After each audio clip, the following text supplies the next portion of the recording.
जय हिंद। यही फोकलैंड का युद्ध था जिसमें अर्जेंटीना पूर्ण रूप से बर्बाद हुआ। यह युद्ध 1982 ईस्वी में ब्रिटेन और अर्जेंटीना के बीच में हुआ था। ब्रिटेन और अर्जेंटीना के बीच में क्यों हुआ था? दोनों देश आपस में भिड़ गए थे। एक द्वीप को लेकर, एक दो द्वीप को लेकर दोनों देश आपस में भिड़ गए थे। यह युद्ध लगभग 10 सप्ताह ने 2 से ढाई महीने तक लगभग चला था। इसके पश्चात क्या हुआ? ये युद्ध समाप्त हो गया। यह युद्ध क्यों चला था, अब हम लोग इसके बारे में जानने की कोशिश करते हैं। यह युद्ध प्रशांत महासागर के दक्षिणी भाग में फॉकलैंड द्वीप समूह तथा दक्षिण जॉर्जिया तथा सैंडविच द्वीप समूह पर इन्होंने कब्जा कर लिया था। किसने कब्जा कर लिया था?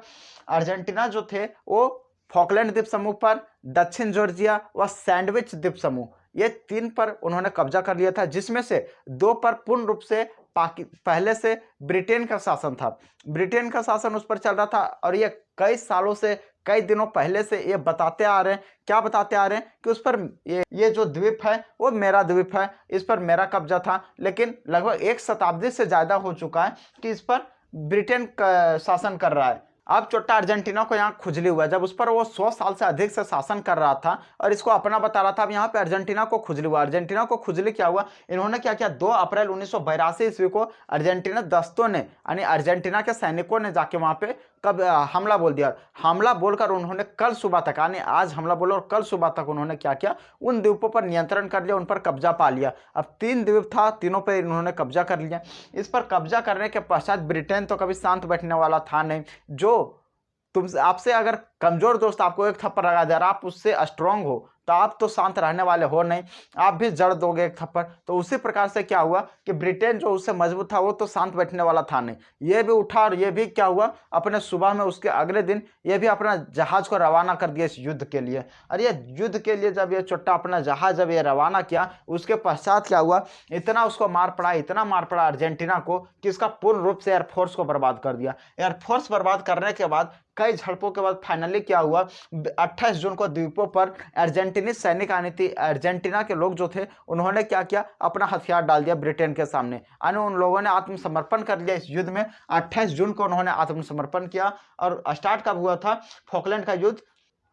2 अप्रैल को स्टार्ट हुआ था, यानी लगभग 2 से ढाई महीने के बाद इन्होंने क्या किया? हार मानकर फिर से वही चल गया, फिर से वहीं चल गया। इन लोग छोटा सिर्फ हारने के लिए आया था, अपना सिर्फ जो भी फाइटर जेट था उनको सिर्फ ध्वस्त करने के लिए इन लोग सिर्फ आया था। फिर ये 28 जून को इन्होंने हार मान के चल गया। पुनः ब्रिटेन ने अपना शासन उस पर शुरू कर दिया और शासन शुरू करने के पश्चात उन्होंने क्या किया? अंततः फाइनली हुआ, अभी तक वह शासन कर रहा है। और इस युद्ध में लगभग 225 ब्रिटिश व 689 अर्जेंटीनी सैनिक, यानी लगभग ब्रिटेन से 3 गुना के आसपास, ब्रिटेन से 3 गुना के आसपास अर्जेंटीनी लोगों की मौत हुई थी इस युद्ध में। इस युद्ध के पश्चात अर्जेंटीना की एयरफोर्स में कोई भी ताकत नहीं रहा, पूर्ण रूप से बर्बाद हो गया अर्जेंटीना। और अर्जेंटीना पहले से भी एक गरीब मुल्क, और इधर से क्या हुआ? युद्ध में फिर झुकाया, फिर बर्बाद हो गया। इसके पश्चात वह क्या हुआ कि उसकी एयरफोर्स में उस दिन से दम नहीं रहे, इसलिए 2015 के पश्चात, 2015 में आने इसका जो मिराज 3 था उसको रिटायर होने के पश्चात, जब 2016 में अमेरिकी राष्ट्रपति बराक ओबामा जब इसके दौरे पर आए थे, अर्जेंटीना के दौरे पर आए थे, तो उन्होंने क्या किया? अपने साथ, अपने विमानों की सुरक्षा के लिए अपने साथ उन्होंने F-16 फाइटर जेट को अपने सुरक्षा के लिए लाए थे।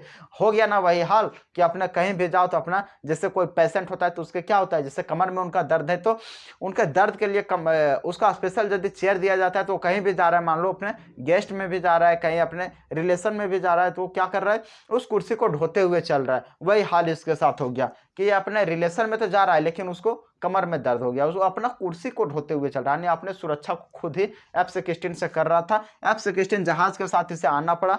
और इसके लिए वह क्या कर रहा है? अर्जेंटीना वर्तमान समय में तेजस खरीदने में दिलचस्पी जताई है। उसके अर्जेंटीना के पास अभी फिलहाल कोई भी ऐसा विमान नहीं जिससे वह अगल बगल में युद्ध लड़ सके, थोड़ा मोड़ा भी कंट्रोल कर सके। इसलिए इन्होंने तेजस जैसे जहाज़ों को खरीदने में, फाइटर जेट को खरीदने में इन्होंने अपना दिलचस्पी दिखाया। और यह उसे इंक्लूड करके वह अपना एयरफोर्स का जो पावर है उसे बढ़ाना चाहता है और वह दुनिया के सामने दिखाना चाहता है हाँ मेरे पास भी है। लेकिन तेजस से बहुत ही अच्छी प्रकार के जहाज है, इसे ले लेने से अर्जेंटीना को एक नहीं 100 नहीं, 1000 नहीं, लाख गुना ज़्यादा फायदा होने वाला है एज कम्पेयर टू अमेरिका से जहाज़ लेने से। ये बहुत ही उत्तम क्वालिटी का है, आधुनिक गुणों से लैस है। खैर अब देखते हैं ये आगे क्या करता है। आई होप आप लोगों को फॉकलैंड का युद्ध समझ में आ गया होगा। आप लोग खैर इनके बारे में क्या सोचते हैं, इस युद्ध के बारे में कमेंट करके अपनी राय कमेंट बॉक्स में जरूर देना। आप लोग के लिए कमेंट बॉक्स हमेशा हमेशा के लिए खुला है। तो मिलते हैं फिर नेक्स्ट वीडियो में, तब तक के लिए धन्यवाद।